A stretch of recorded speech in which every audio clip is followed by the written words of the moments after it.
What's good, YouTube? It's Zach, and today we got Houston Texans record prediction. Hope everyone's having an amazing day so far. The Houston Texans coming in after back-to-back, I believe, division titles, and maybe it's just the 1 year with CJ Stroud. Nope, because he's in year 3. They won 2.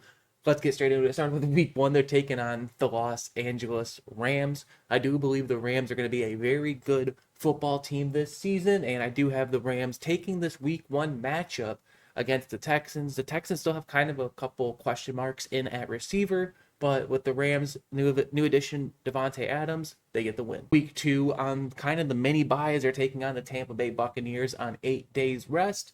Buccaneers are going to have an electric offense with new wide receiver Emeka Egbuka. Try saying that 30 times fast. But I do believe the Texans will get the win since they are at home, their first game at home on the season, and they're able to take down the Buccaneers in kind of a shootout. Week 3, they're taking on the Jacksonville Jaguars at Trevor Banks Stadium. This is going to be a very crucial matchup because I think whoever wins this matchup is most likely going to win the division, or at least going to increase their odds dramatically. But I do have the Jaguars taking the win at home, and the Texans dropped to 1-2, but thankfully in this division, anything is possible. Week 4, they are taking on the Tennessee Titans, kind of a mini bye here. The Titans did get first overall pick Cam Ward, but I don't believe that they're going to be a good football team this season. So the more experienced Texans with the more experienced quarterback gets the win. And in week 5, before the week 6 bye, which is very controversial, cannot have an early bye week, especially in this NFL season, but the Texans get kind of a bad luck of the draw, and they do get the Baltimore Ravens in Baltimore. The Ravens are not going to drop a whole lot of games this season, and I don't see them dropping it to a mediocre Texans squad. So entering the bye week, the Texans are 2-3. Week 7, they are going to take on Sam Darnold and the Seattle Seahawks in Seattle, one of the more difficult places to win. But I do believe the Texans, again, just have the way better quarterback. I do expect Sam Darnold, because I am a Vikings fan, I expect him to have kind of a regression season because they don't have Kevin O'Connell in Seattle. But Texans get the win. Week 8, they are taking on the San Francisco 49ers at home. I did originally have the Texans winning this game, but you have to predict upsets every once in a while in the NFL. And I do have the 49ers getting the win. Maybe Brock Purdy just destroys that Texans secondary and Christian McCaffrey is able to play over 5 games.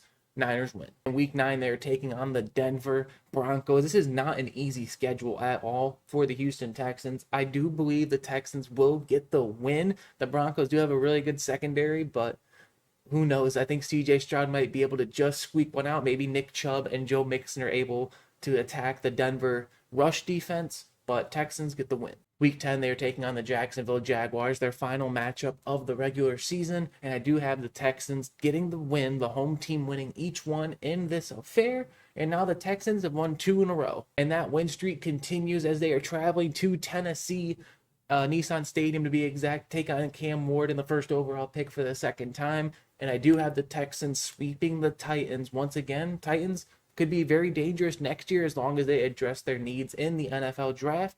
But Texans get the win, and they now are on a 3-game win streak. That win streak is absolutely shattered, and all the hopes and dreams of Texans fans everywhere as they take on the Buffalo Bills on the mini bye week. You cannot get 4 days rest and have to see Josh Allen. They are at home, so maybe they can squeak out a close game, but Josh Allen is arguably going to be the MVP this season. Bills win. Week 13, they are taking on the Indianapolis Colts at Lucas Oil Stadium, and Anthony Richardson and company. Anthony Richardson's arguably the worst starting quarterback in the NFL. Texans get a much-needed division win, and this is where they're maybe going to turn their season around. Taking on the Kansas City Chiefs at Arrowhead, and yes, I do have the Texans pulling off the upset and beating the Kansas City Chiefs. Maybe Mahomes or Kelsey will miss a game. Maybe Andy Reid got caught up at the vending machine, but the Chiefs have to drop games at some point, and I do think they're going to drop this one against the Texans. Week 15, they're taking on the Arizona Cardinals. Now, after winning their 2 games straight, everyone in the media is starting to hype up the Texans as they lose to the Arizona Cardinals. Marvin Harrison Jr. is going to have an absolute field day on Derek Stingley Jr. I just think that's a really bad matchup for him. Trey McBride might be able to find his way into the end zone as well. Cardinals get the win. Week 16, they are taking on the Las Vegas Raiders and Geno Smith and company.